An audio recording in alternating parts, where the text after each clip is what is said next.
Hello, hello, hello. Welcome to the Bold Women podcast. My name is Maria, and I'm here with my dear friend Meryl. And we've got a show for you today. That we do. We're so excited you guys are here.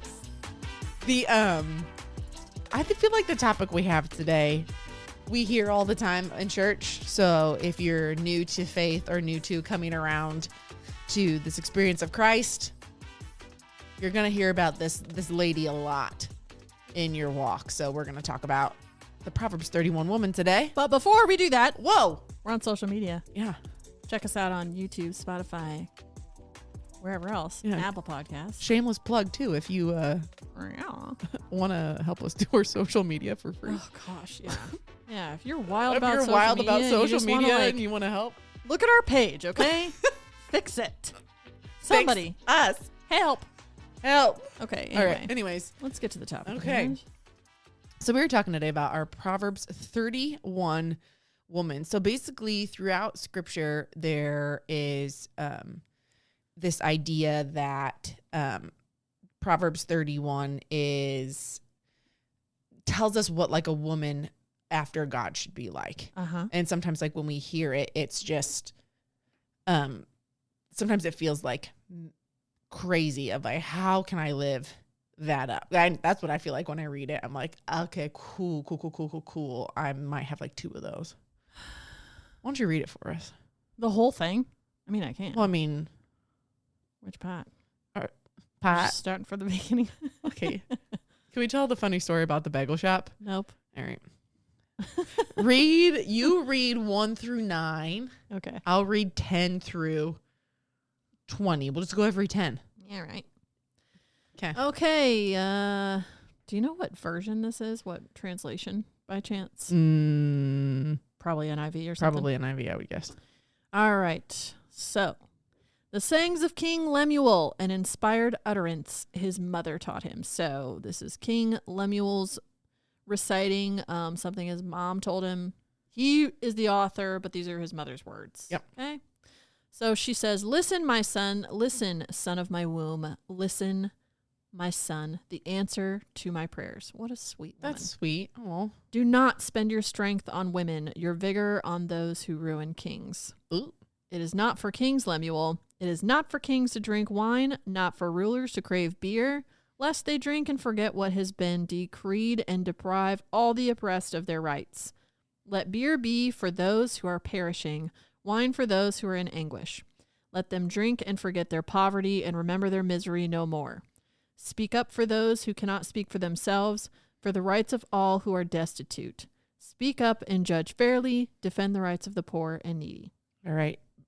The epilogue. This goes into the wife character. So verse 10. So this is still the mother talking to her son. Yeah, first of all, she's telling him how he needs to be as a leader. Yeah. So just refrain from drinking, refrain from doing stuff that other people. She's basically telling him, like, you're to be held to a higher standard, and you need to hold yourself to that standard. Yeah. And stay away from women who are troublesome and ruin kingships and stuff like that. And I think she's saying too, consider the destitute. Don't forget to be a fair judge and defend the rights of those who need it. Yeah. And the aspect too of like, don't be at the spot where like all you are craving is like that beer, to the spot where you don't remember your decisions and you don't remember your promises. I think like to the extreme of those moments. Yeah. Okay. So verse 10 says, "A wife of noble character, who can find? She is worth far more than rubies. Her husband has full confidence in her and lacks nothing of value. She brings him good, not harm, all the days of her life. She selects wool and flax and works with eager hands.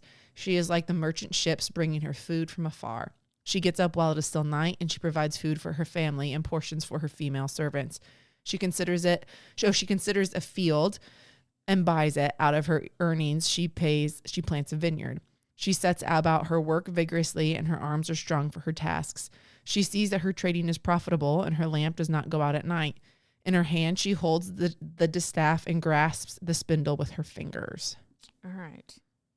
So she opens her arms to the poor and extends her hands to the needy. When it snows, she has no fear for her household, for all of them are clothed in scarlet. She makes clothing for her bed. She makes coverings for her bed. She is clothed in fine linen and purple. Her husband is respected at the city gate, where he takes his seat among the elders of the land. She makes linen garments and sells them, and supplies the merchants with sashes. She's clothed with strength and dignity. She can laugh at the days that come. She speaks with wisdom, and faithful instruction is on her tongue. She watches over the affairs of her household and does not eat the bread of idleness. Her children arise and call her blessed, her husband also, and he praises her. Many women do noble things, but you surpass them all. Charm is deceptive and beauty is fleeting, but a woman who fears the Lord is to be praised. Honor her for all that her hands have done, and let her works bring her praise at the city gate. Man, okay. Do you This is all your notes, so sheesh. I will allow. Okay. I added some questions, but yeah, there is an article that before we kind of get into the questions, I just want to go over. I don't want to read everything verbatim, but this article is from. It's called "Breaking Down the Proverbs 31 Woman" by teachwithjoy.com, and there are some just like bold printed characteristics that they took from Proverbs 31 and put into kind of like how do layman's terms, as they say. So the traits, I'm going to list these, and the first one is the Proverbs 31 woman is proactive and hardworking. That's what it means by she finds wool and flax and busily spins it. Number 2, she's tasteful and cultured. She is like a merchant's ship bringing her food from afar. So she is not just like settled in her own world, but she's also tasteful. Yeah. Number 3, she's organized and on top of things. She gets up before the dawn to prepare breakfast for her household and plans the day's work for her servant girls, which is culturally at that time you would have had servants in your household, but it's saying like she gets up before anyone else does to prepare the day. Mm-hmm. Number 4 is she has business and investment sense, and it breaks down. She goes to inspect a field and buys it with her earnings. She plants a vineyard. She makes sure her dealings are profitable, wise with money, and knows how to invest. Number 5, she's physically fit and able-bodied. Oh, coming from she's energetic and strong and a hard worker. It was too long of a pause. Going, Well, in this, the article says, and I like this, it says, there is no excuse for us ladies. If we want to have the energy to serve our families, then we can't compromise on our health and wellness. Right. Obviously, this woman didn't go to the gym, but she built up her strength naturally, perhaps by doing chores, working with her hands, exercising through gardening, walking, or tending to her fields and animals. She did not laze around and eat potato chips. Well, yeah, there was also, no TV or internet or anything. Right. So she's out walking and doing whatever. Yeah. Good for her. Good job. That's okay. Speaking of last night, I went to go get groceries and ended up watching the new episode of Project Runway. So I feel like I am not that woman right now. Number 6. Because you sat and watched an episode? Okay. Well, no, I like binged a few. So, but it was just funny because I was like, I need to go get groceries. And these are we're talking about. These are modern times. Okay. I was like, wild Friday night, I'm going to go get groceries. And I was like, no, I'm watching this. I have to see who wins this. Well, she has excellent work ethic. Her lamp burns late into the night and her hands are busy spinning thread. Her fingers are twisting fiber. Number 7, she's involved in the community outreach and ministry to the poor. Coming from, she extends a helping hand to the poor and opens her arms to the needy. Number 8, she is prepared and planning. She has no fear of winter for her household, and everyone has warm clothes. Number 9, she's multi-talented. She makes her own bedspreads. And this is funny. The lady who is writing the article says, okay, when I can't actually do this, makes me feel a little bit better. And she just is like, basically like, are you trying to like foster creativity within yourself? And number 10 is she dresses well and takes care of herself. She dresses in fine linen and purple gowns. I heard something the other day that said how you dress is how you will be addressed. And I was like, ooh. Oh, that's good. Because I feel like I've been being challenged about how I present myself because I work from home most of the time. And I go to the dog park and I'm in pretty much chill clothes all the time. My hair's not done. And I'm like, Maria, it takes 15 minutes and you feel better. Like, do your hair, throw on a little makeup. You need to care. But I heard that the other day and that punched me. So I was like, I got to work on that. All right. And number 11, it says empowers her husband to lead. I think this is one that us women struggle with a lot, especially us like very driven women where we go after what we want. It says her husband is well known on the city gates where he sits with other civic leader. And number 12 is enterprising. She makes belted linen garments and sashes to sell to merchants, so she knows how to make income for her family. Number 13, she has a positive outlook and inner strength. This comes from the portion where it says she is clothed with strength and dignity, and she laughs without fear of the future, which is one of my favorite verses of this. Yeah. 14, it says she's full of wisdom and one who teaches with wisdom. When she speaks, her words are wise, and she gives instruction with kindness. And 15, she's a good home manager. She carefully watches over everything within her household and suffers nothing from laziness. That's convicting too. Number 16, she is highly spoken of by her children and her husband. And number 17 says she fears the Lord. Charm is deceptive and beauty does not last, but a woman who fears the Lord will be praised. Greatly praised. Greatly praised. And then last but not least, she is well known by her deeds, and let her deeds be publicly declare her praise. So I think as a whole, it's just this idea of being someone who is well-rounded, self-controlled, and has noble character. Like if I could sum it up. Sure. Into those ways. So like, does any of that feel overwhelming to you?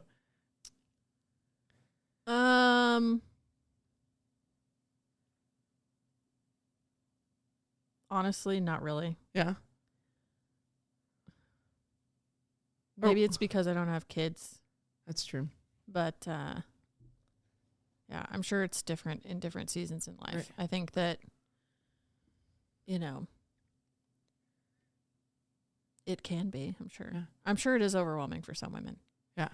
Which you and I have talked about that too, about how different seasons produce different things within us, and how something very, like, we're all so different that could be very easily to look at someone going through a season you've already gone through and be like, oh, well, I handled it this way. Yeah. Or I would have done fill in the blank, but someone else in those seasons might not handle it the exact same way. And I honestly, looking at this, I don't look at this and go, this has to be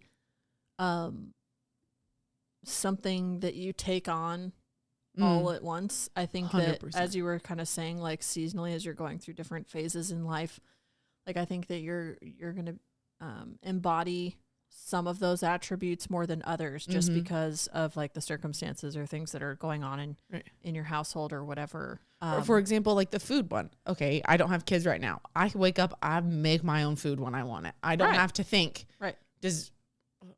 Do I have meals for my husbands? My husbands.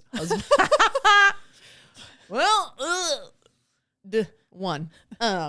Or my children, like I don't have to make school lunches. I'm just throwing that out. Like that's not even a thought for the phase of life that I'm in right now.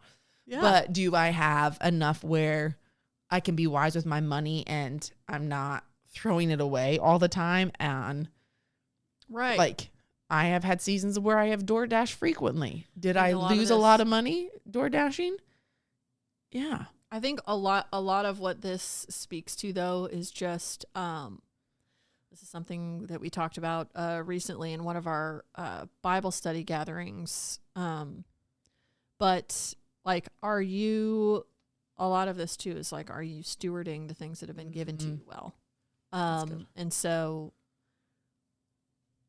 if you've been given children and a husband, like, are you making sure that you are being the family member where people are going to speak well of you and your family?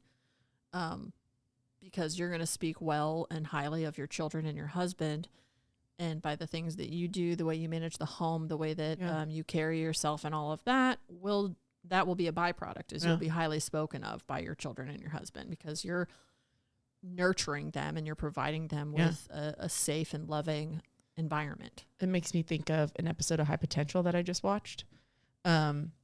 And might derail this conversation, but it makes me think of it. So I'm sorry ahead of time. But this family member, he was passing away, and he basically owned the murder of someone in his family because he hated what I'm not telling you to do that.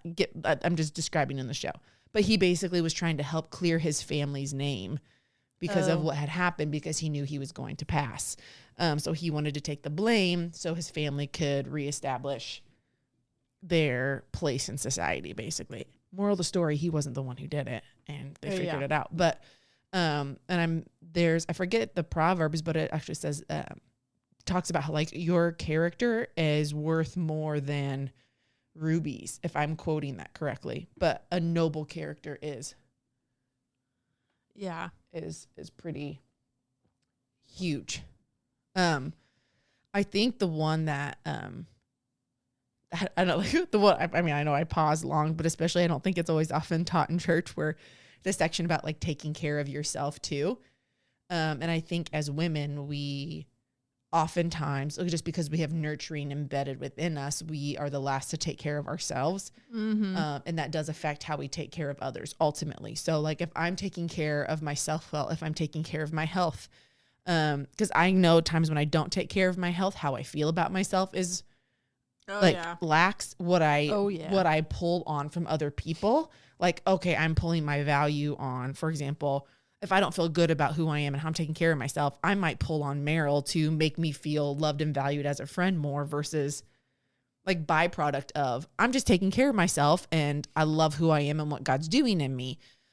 So it's hard for us to love and nurture well when we have like from friendships to families, if you have those, if we don't take care of ourselves. And I think it also goes back to the scripture where it says, love your neighbor as yourself. Mm-hmm. So there's a huge piece of, and it's not like self-care every day, but it's that, because I love who I am I saying no to things that aren't good for me? Am I saying yes to things that I might not be comfortable for me to do, but I know it's going to benefit me and my family or my friends in the end. Right. So just a thought on that. That's good. One question I had was, do you think there's potential for the Proverbs 31 woman archetype to be seen as too idealized or unattainable? Oh, my initial response is yes, when I look at every single aspect functioning at all times, where it feels like you just can never have a bad day. But I want to say no, similar to the aspect of what you were saying, where I think it's something that we grow in, and God never expects perfection. But it's kind of almost like, hey, here are 18, I'm throwing out a number, 18 areas of your life where I want to get involved and help you grow into who I made you to be. Yeah, these are standards of excellence. Yeah. As a whole. So you might not hit all of them. And I think that's just also understanding how gracious he is that like, I don't, and look at Peter. And I think that's one of the things too, is like, if we look at disciples, Peter's denying Jesus, he's cutting off people's ears, and this man walked with him, and Jesus still was like, come on, Peter. Like, I'm like in this aspect of like, Jesus's disciples didn't become perfect when they started walking with him. However, I would say someone would argue with you and say, yeah, you're talking about Peter and you're talking about men. You're not talking about women right there. Yeah. Well, let me go to Mary. The challenge is Proverbs 30. I think, actually one of our friends that we have interviewed on here, was for Bridging the Gap, our friend Josh. Yeah. Hey, Josh. Josh Young. He was on Dear Future Wifey podcast. Was he really? Yeah. That's cool. And you should watch it. It's a really good episode. But he basically, like, they kind of talk about Proverbs 31 woman. Yeah. And Josh was saying, like, the problem with, because it was like what men are looking for or whatever. Yeah. Like, it's a good guideline to like sort of, it's a good list to go against to see if the woman that you're talking to or possibly interested in is modeling any of these or seems to be growing or in any of these areas. Yeah. Kind of just sort of, be seeking your wife. And then Josh made the comment, this is definitely not a direct quote, just a summary, but he was basically saying, we do this so much where we push this on women, and as though that there's only instruction for how women are to be living their lives. But if men would read Proverbs 30, and measure their own lives against how they are living in Proverbs 30, because a Proverbs 30 man is going to get the Proverbs 31 woman. That's good. Is basically what he was saying. Yeah. And yeah, it was really, really good. It was a great conversation. Well, and then that reminds me of the message that you sent me by Pastor Jerry Flowers. And we kind of referenced it in our episode, Where Are All the Men? Oh, yep. But like where he talks about how so many times we put so much effort on women. This is who you are to become. Women, wait for your Boaz. Women, don't settle. Women, fill in the blank. But he's also talking about there's a huge issue with only doing that side of the things, because we're telling them to wait for men that will never exist, because we're not addressing like the Proverbs 30 aspect of what men are to be and become. Yeah. If I'm wording that correctly. That was, yeah.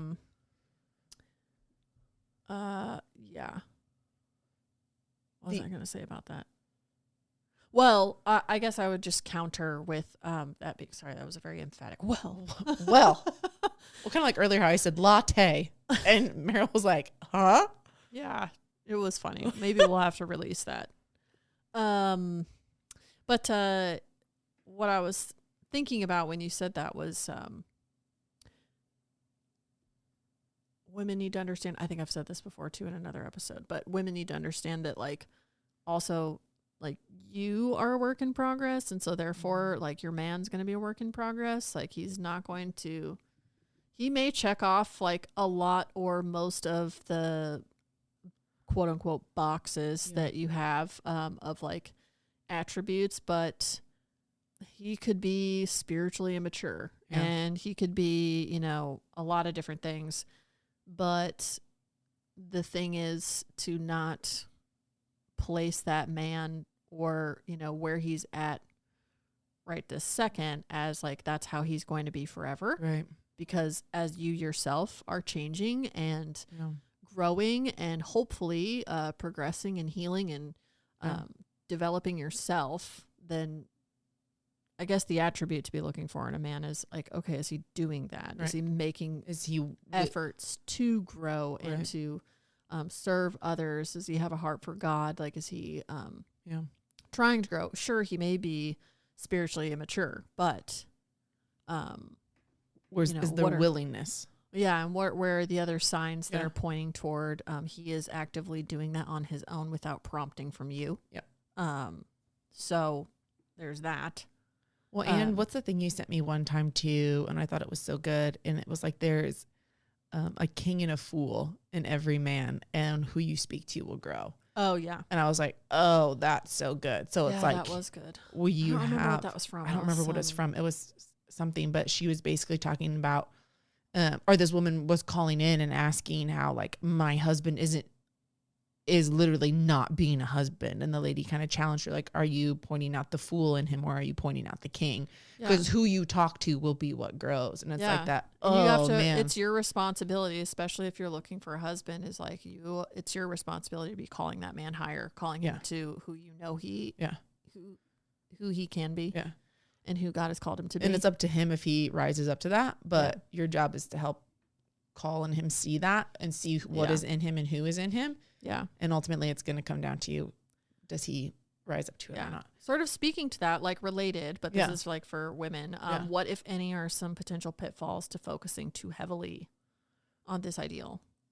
Oh, man. Because I think it's kind of what you were talking about earlier. It was like Proverbs 31, if interpreted literally. Yeah. And interpreted as be all, end all encompassing, and you have to have all of these attributes all at once in order to be ready for wife status. That definitely will sow the seed of perfectionism, and you will be losing a battle every single day. Right. Well, and how many times have you heard it? And I will raise like both legs and both hands. Please don't raise your legs. Well, I'm just trying to say like so many times. Yeah. Maybe I could have said you could put a finger up for how many times versus saying raise your hands and legs. But that you've heard it taught in church of almost like your husband's a reward for getting it right. Yes. So I think sometimes That's if good. we get into where this is too much, we idolize singleness as a preparation stage for the reward, which is marriage. So, I mean, I've heard it said multiple times of, I never really desired marriage. So my heart was in the right place. So God gave me a husband or two. I finally learned XYZ lesson and then my husband came. Or I finally became content in being single and then my husband came. All, which could be very true, but I've also heard it taught. I think what those... Does that make sense? I think that what some of those women were probably meaning to say is that they experienced heart change. Yeah. They weren't idolizing a husband. They stopped idolizing whatever it was that had to do with the husband. And that's the thing. Yeah. Is like, it's once your heart is right, then if your desire is a spouse, once your heart is right, then God will bring the person for you. And that's not saying, there's something wrong with you if you've been, single for a long period of time, or you've never been married, or you haven't dated very seriously. You don't have, have a lot of like dating prospects, things like that. That's not what I'm saying. What I'm saying is that it's going along with what you're saying. Like, we're getting into the area of works-based, positive reinforcement type of thing. And that's not how that works. Yeah. And I heard someone teach about it one time. Can I remember who? Nope. But they were talking about how when we start to do that, we realize that none of us, when we do get married, are qualified or have everything right. That it's so many of us, maybe when we get married young, there's no way you know how to walk in marriage well when you're 17 or, 23. Like you just don't know how to do that yet. So I think there are some spots that we teach about that and it comes off in a perfectionistic way of once you get these things, then because so much desire embedded within women is to find a spouse, right? Like it's biblical. It goes back to that very first God made Eve to come alongside Adam. And then even in Song of Solomon, where she's just like, I have found the one my heart loves. Like there is that deep embedded desire within us for that. So sometimes it feels like, well, if I get this right, then God's promises come to me, versus realizing his promises are completely because of grace and nothing that we can do. But I think the heart posture, like you were saying, is a major factor. Major factor. And I think it's also like, has to do, I don't want somebody to come for me. The hater beans might, but I also think like, part of it has to do with just where you're at, in your faith, I guess. Mm-hmm. Not saying that you have to have a certain degree of faith or you have to, but at the same time, it's like, maybe it's just, I'm hearkening back to heart position, because it's like, we serve a God who gives us free will, right? So if he makes a determination based on whatever, because he's the only one that knows the condition of a human being's heart. And I want to say that again, only God knows the condition of a person's heart. No human being truly knows. Yep. But I think that he presents us with opportunities. Yeah. Hey, here's this side quest called marriage. Do you want it? Yeah. And we can choose to, or we can choose to sit in our pain a little longer. Yeah. Or maybe there's things that, we're still healing from, and that's okay. Because it's kind of like, there was a thought that I had one day that was pretty mind blowing to me, where I think that I grew up always thinking that there was like one person for everybody. Right. Yeah. And then I saw something, it was either on YouTube or something like that, but it was, somebody was disagreeing with that. No, there's not one person for you. I think that, God presents a lot of opportunities for us, that there are a lot of potential opportunities, and we're presented with them. And kind of depending on where we're at with our heart position, like I said, different phases in healing in life, are you focused on your career? So, you decide, like, okay, I'm not going to enter this relationship with this person. I'm going to keep going. Okay, well then fine. Not this one, but he'll present you with another person at some point down the line, you know? Yeah. And I think that that's, that was just such a really interesting thing, because I don't know why I always thought, like, did I miss, like, when I got divorced, I was like, did I miss my person? Like chances for him. Yeah. Yeah. Is it gone? Did I screw it up because I married the wrong person? Like, because I screwed up my life by choosing on my own, which is fine. Because I heard this the other day, and just to kind of like go along with that, and it was talking about Abraham, and it was talking about like the will of God, and how ultimately the will of God's going to come to pass, even despite our shortcomings. And because so many times I think we look at the story of Abraham and Isaac and Sarah, and then Ishmael's in there, and oftentimes like we just belittle Ishmael and Hagar in this particular story. So basically God gives Abraham. Well, Sarah does that. Sarah does that. Not. We might. We as the reader might not. Right. Or we oftentimes like will preach like, Abraham did this. Can you believe that? Like all these things. But even with, so long story, super short, gonna like paraphrase it. God tells Abraham, hey, I'm going to make you a man of great nations through Sarah. Right. And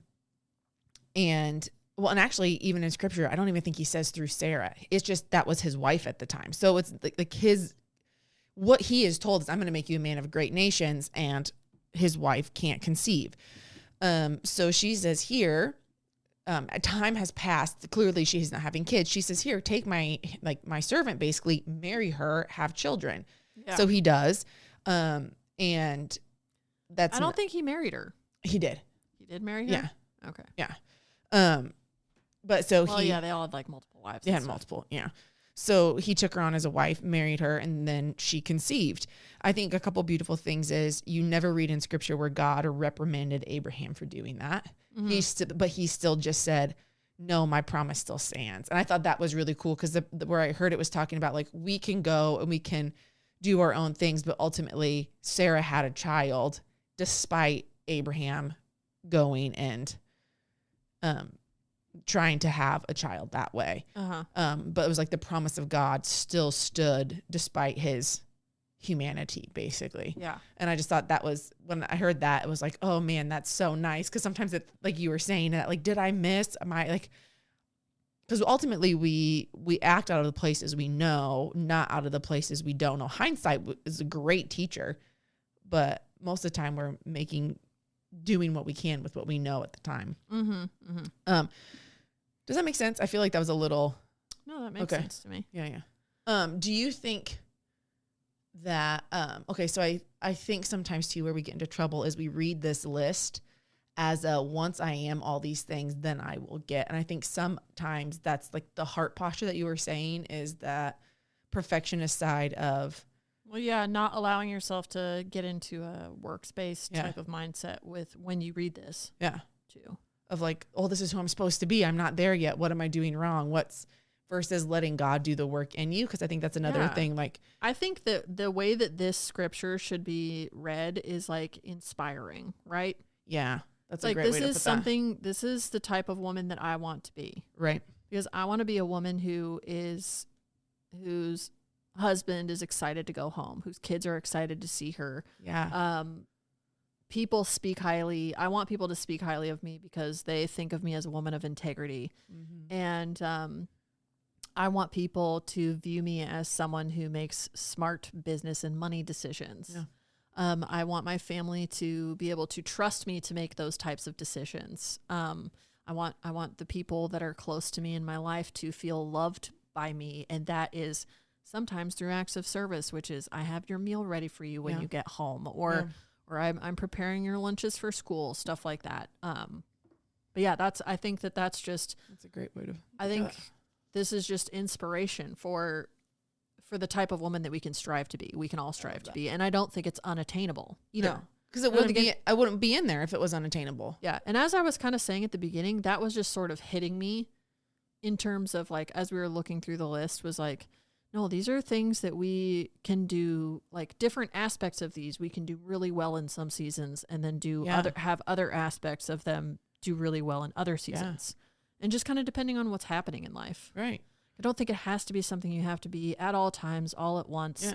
I think women put way too much pressure on themselves to be everything to everyone all at the same time. Yeah. And that's just not, you're just asking to burn out. 100%. You can strive or to, there's nothing wrong with working toward those things. Right. But I think it's like a matter of breaking some of these things down and going, okay, well, what's going on in my life right now that I can like work better on, Right. This is not a great season for me to be involved in community outreach and minister to the poor because I have a newborn. Right. Yeah. So it's like, this is not a great, so I shouldn't be beating myself up over, I have to be, right. I have to be involved in outreach and I have to give to the poor and, help out all these people. Why are you doing that? Yeah. I think we put so much pressure on ourselves to do things that nobody's asking us to do.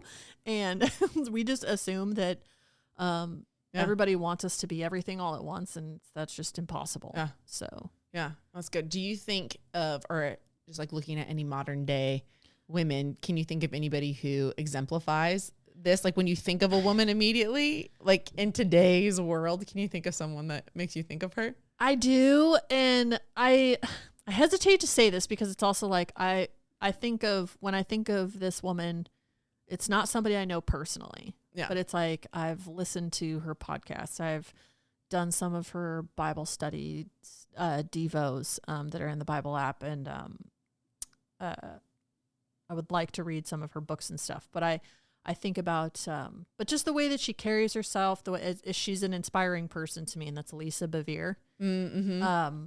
That I really just like her. I love the way that she carries herself. I love the way she speaks about her family, her husband. Yeah. Her life story is really interesting.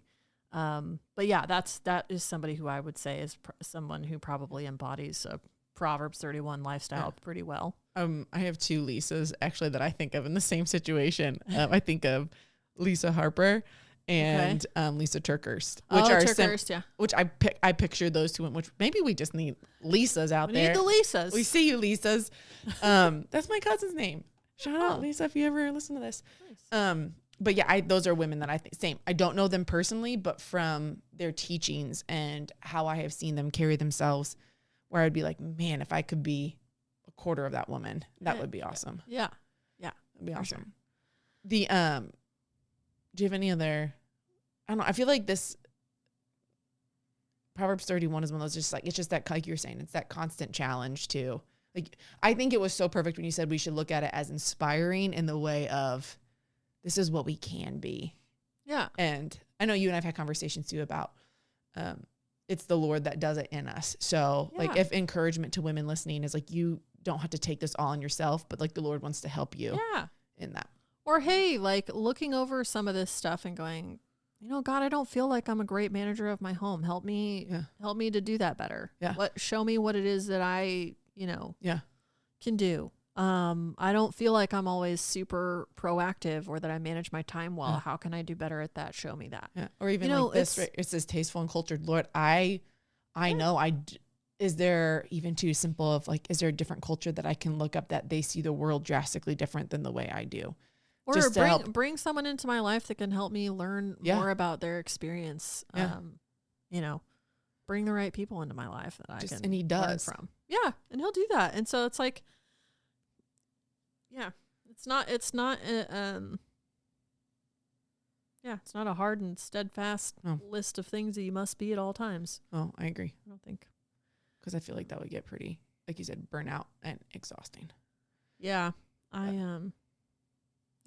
don't know that I really have much else. I don't have much else either. Because I fingered that list and I'm like, I'm tired reading it. Just kidding. Guys, thanks for joining us. If you have any thoughts about Proverbs 31 or areas where you're like, hey, I really have grown in this, I would love to show you how God did it. Like, let us know about it. Or if there's a spot where you're like, how Meryl said, I want to be more this way, shoot us a little note that this is the one you're going to be working on and asking God to help you with. Yeah. But would love to get your thoughts on what you guys think about this too. Send us a message or, take a screenshot of the podcast on whatever platform you're listening to, and then you can like post it in your story and tag us, and then your comments, whatever. Or you can comment directly in Spotify if you want to. Yeah, that's awesome. Well, thanks for listening, guys. We'll talk to you later. Take care. Bye. Bye.